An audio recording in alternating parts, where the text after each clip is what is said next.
The Last Polar Bear by Jean Craighead George and paintings by Wendell Miner. The Last Polar Bear. Oops, that one got turned. I thought this guy was so cute, so I wanted to include this cute little guy. Tiglet glanced out the window. A polar bear was not very far away. Tiglet put on his boots, wind pants, sealskin parka, hat, and mittens. As he stepped outside, a gust of sub-zero wind stung his cheeks. He looked down Ivic Street and saw everybody darting into their houses.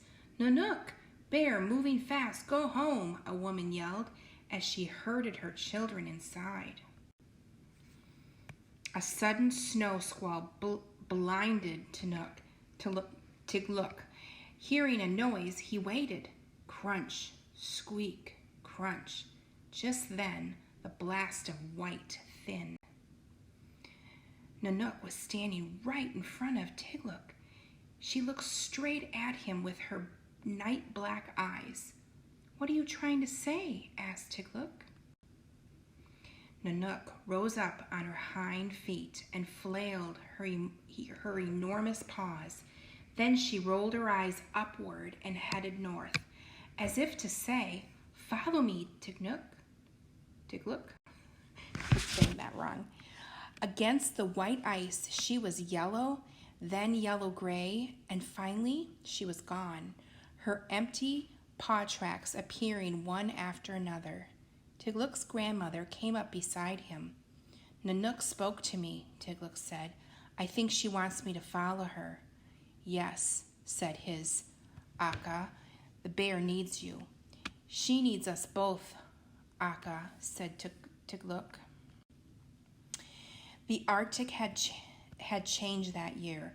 The thaw had come early. Fall was staying longer, and strange trees, flowers, and birds that usually lived in much warmer places were appearing. With all the changes in the climate, what would happen to the polar bears, who needed the ice to survive? "Akka," Tiglook said, "we must follow Nanook together." The next day, Tiglook brushed the snow off his father's old sealskin kayak. The kayak had ripped coming ashore last fall. Akka would mend it.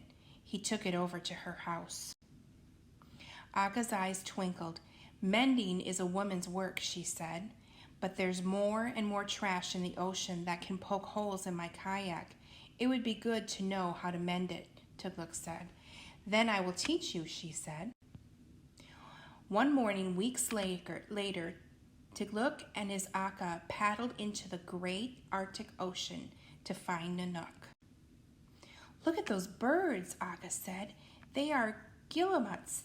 They never nested so far north before. But now that it's warm, they come here and lay eggs in old crates and oil drums." Tiglook and Akka paddled for days, stopping on ice floes and small islands to rest and eat panikia,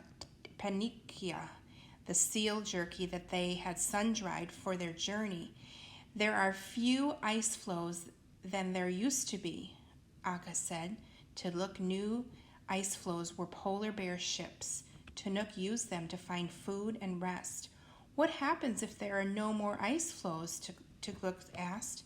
"Then there'll be no more Nanooks," Akka answered.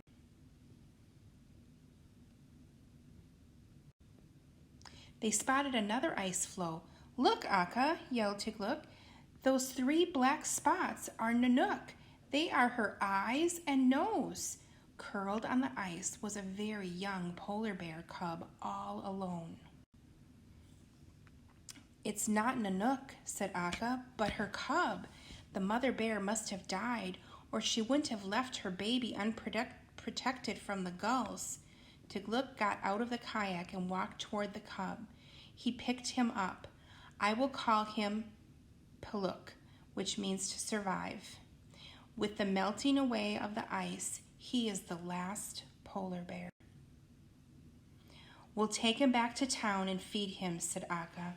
Tiglook tugged the baby bear in his arms.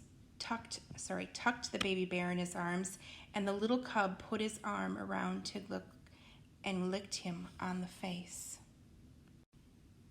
"Yes," said Tiglook as they paddled toward home, "our town will feed Piluk, the last of the polar bears, and show him how to live in a warming world."